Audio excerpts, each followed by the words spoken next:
Rondloperhonde, ja, dis arme ding is dat die dag is wat jou tuinvel is of huis vuil goed uitgesit word en daar's rondloperhonde in die straat. Dan is dit nie vir jou as huiseienaar baie lekker nie, maar weet jy wat, baie van die honde het ook maar 'n hondelewe, soos hulle sê, word gevloek deur mens, word verjaag en verskrou, en hardloop so sterk tussen die bene daar in die straat af, jy het dit al gesien.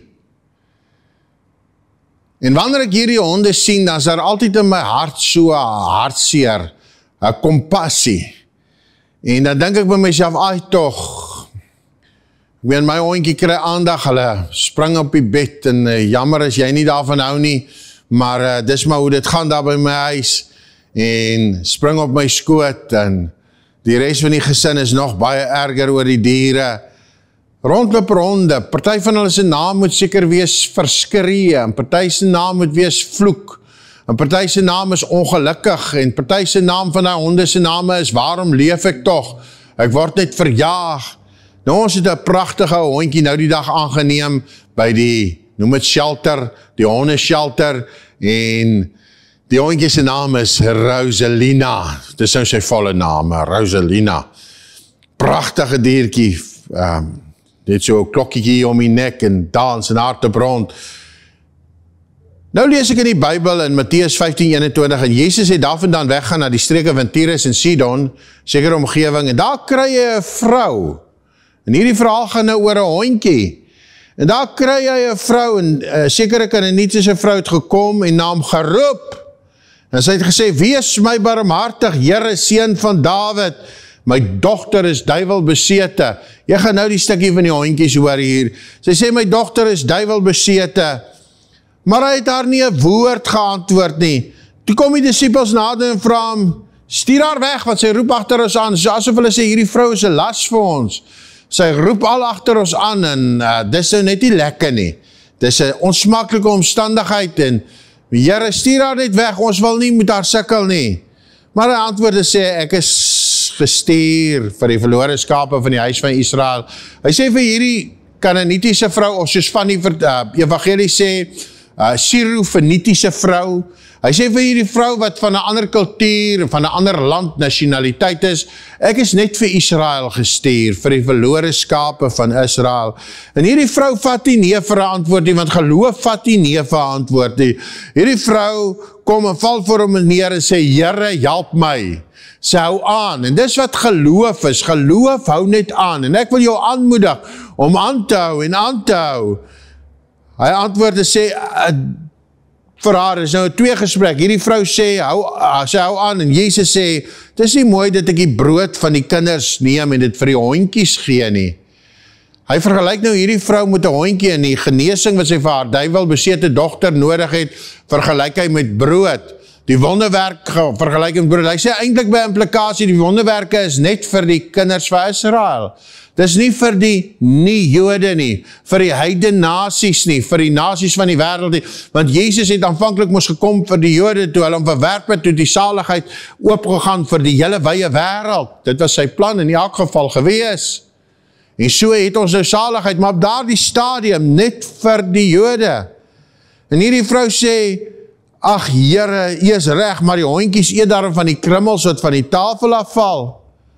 Sy sê eintlik vir die Here, laat ek maar 'n hondjie wees, gee my net 'n krummel van genesing asseblief. Weet jy wat is die eienskap van geloof, om aan te hou, en aan te hou, en aan te hou, en jou te verneder, en weer 'n keer te verneder, en sê, ja Here, ek is 'n hondjie, die kinders eet daarom, die hondjies eet van die krummels wat van hulle baas se tafel afval, ja, laat die Jode maar die baase wees, en ons dan nou maar wie ook al wees, die heidense nasies wees, ek soek net 'n krummeltjie van 'n wonderwerk. Weet jy, liewe vriend, hierdie vrou het net gehoop, en sy het net gekom, en ek wil vir jou sê, maak nie saak hoe groot jou deurbraak is wat jy nodig het nie. Kom net na Jesus toe, kom na my toe, sê die Bybel, kom na my toe, Matteus 11:28, almal. Aanvanklik was dit vir die Jode, nou is dit vir almal. Nadat die Jode hom verwerp het, is die deur waawyd oop vir jou.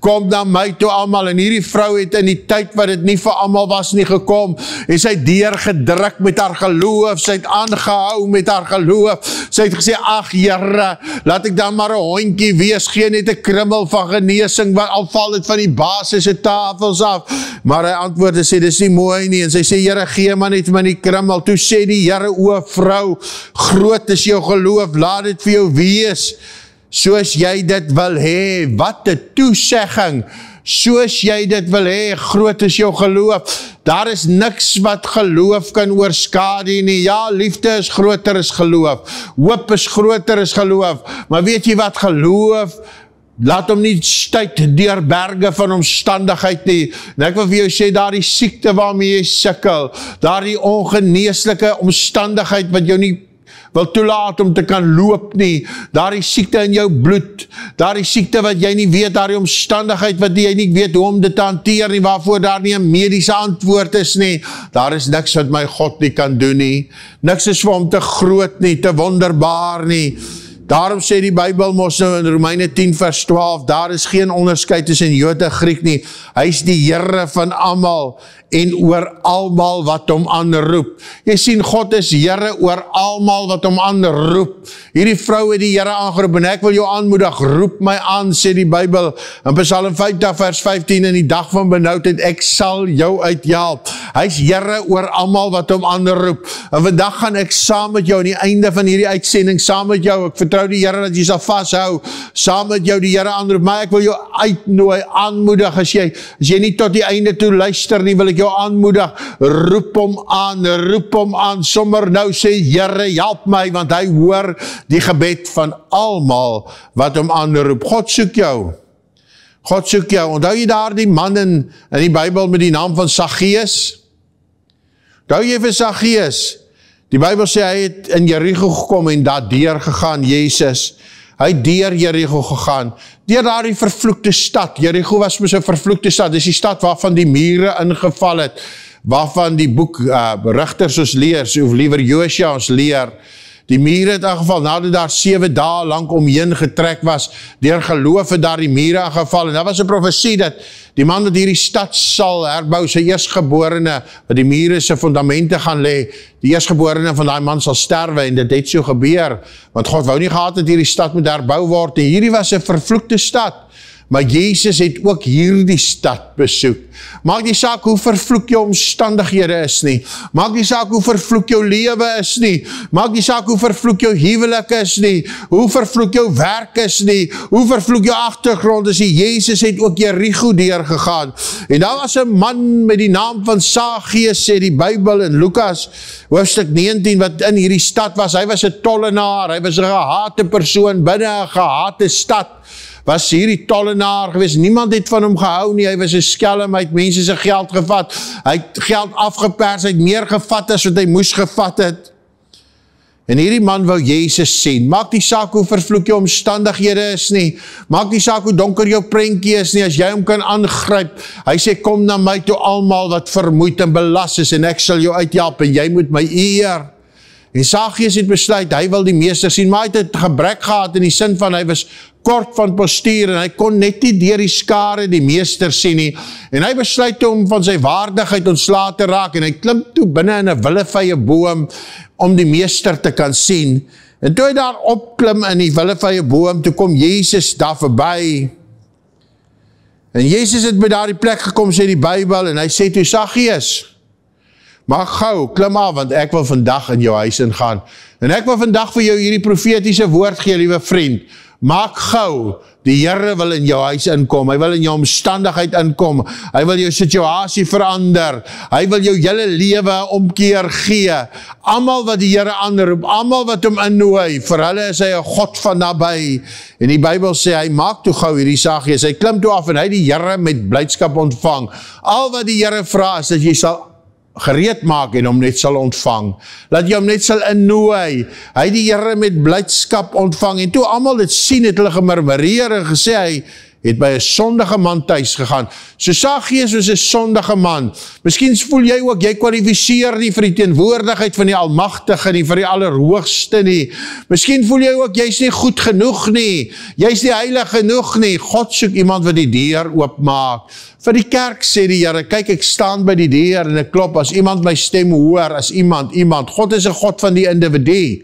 Miskien voel jy as individu afgeskryf. Hy sê, as iemand my stem hoor, en die deur oopmaak. Iemand moet die deur oopmaak. Wil jy nie maar vandag sê, Here, ek roep jy aan en ek maak my deur oop oor hierdie sondige omstandigheid, of oor hierdie siekte, of oor hierdie ongewenste, vervloekte lewe wat ek het, of hierdie dinge wat in my lewe gebeur, ek maak my hartsdeur oop, want God sal ingaan en saam met jou fees vier.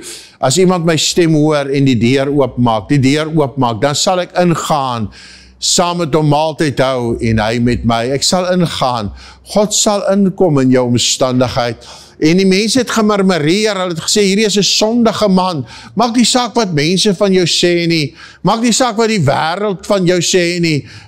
Die belangrikste is, nooi Jesus in. Maar Saggeus het gaan staan en aan die Here gesê, kyk, die helfte van my goed gee ek vir die armes. En as ek van iemand iets afgepers het, gee ek dit dubbel terug. Hierdie man het waarlik tot bekering gekom. Hy het nie net 'n woord tot bekering gekom nie, hy het in daad tot bekering gekom. Die Bybel sê, as ek iets afgepers, het sê hierdie gewese sondige man, hy sê, kyk, die helfte van my goed gee ek vir die armes. Skielik het sy beursie oopgegaan, sy hand het oopgegaan. Hy sê, as ek iets vir iemand afgepers het, gee ek het 4 dubbel terug. Aan die woord, as ek R10.000 gesteel het, dan gee ek R40.000 terug. Ek gee het 4 dubbel terug. Nie dubbel, 4 dubbel gee ek het terug. En Jesus antwoord en hy sê, vandag het daar redding vir hierdie huis gekom, aangesien hierdie man ook 'n seun van Abraham is. Dis God se hele plan om te red. Hy soek dit wat verlore is. En al dink jy, jou omstandigheid is laag, nietig en verlore, God wil instap. En ek gaan saam met jou bid. Hierdie volgende vers wat ek op my nota het, die laaste ene vir vandag sê vir nou, kom na my toe, almal wat vermoeid en belas is, ek sal jou rus gee. En God sien jou pyn wat jy nou het. Hy sien jou omstandigheid, daardie kind waaroor jy bekommerd is, daardie kind waaroor jy eintlik huil. Hy sien dit, daardie saak waaraan jy niks kan doen nie, God weet daarvan. En vandag steek ek dalk my hand na jou toe uit, maar meer is dit, hy steek sy deurboorde hand na jou toe uit. Wil jy nie maar jou hand in sy deurboorde hand sit, en sê, Here, vat my saak, ek gaan nou vir jou bid. Here, u hoor hoe mense in hulle hart roep. Party mense het net pyn in hulle harte, maar saam met hulle roep ek nou, ja, ek nooi jou uit, liewe vriend, roep saam met my, sê, Jesus, help my, help my, help my. En Here, terwyl ons die aanroep, weet ons, u hoor ons, die Bybel sê u hoor ons, die skrif is duidelik wat ek behandel het, u hoor ons, u woord sê, u is genadig oor almal wat u aanroep. Die Bybel sê, daar is geen onderskeid tussen Jood of Griek nie, u is Here oor almal wat u aanroep, oor almal, en ek roep u nou aan, terwille van my suster wat u aanroep, terwille van my broer, terwille van daardie een wat sê, Here, ek gee my lewe vir u, saam met hulle roep ek, Here, wees ons genadig, in die naam van die Here, maak daardie kind gesond, daardie jong seun wat u vir my nou wys, daardie eintlik is dit 'n lewendige seun, maak hom gesond, Here, raak hom aan in die naam van die Here Jesus Christus. Ek wil bid dat die elke ouer aanraak, Here, wat oud in jare gevorder is, en wat nie meer so beweeglik en so gesond is nie, raak hulle aan in die naam van die Here. Maar ook daardie persoon wat sê, Here, ek kom huis toe, ek gee my hart en my lewe opnuut vir u, raak hom en haar ook aan in die naam van die Here. Dankie dat u die groot geneesheer is. Amen, amen. Ek glo God vir jou genesing. En jy is welkom om vir my WhatsApp te stuur en van hierdie genesing te getuig. Dis weer vir ons ook 'n aanmoediging en ook vir almal wat ons help om hierdie groot werk te kan doen. Mag die Here jou baie ryklik seën. Tot volgende keer, kan nie wag om weer met jou te praat nie. Bye!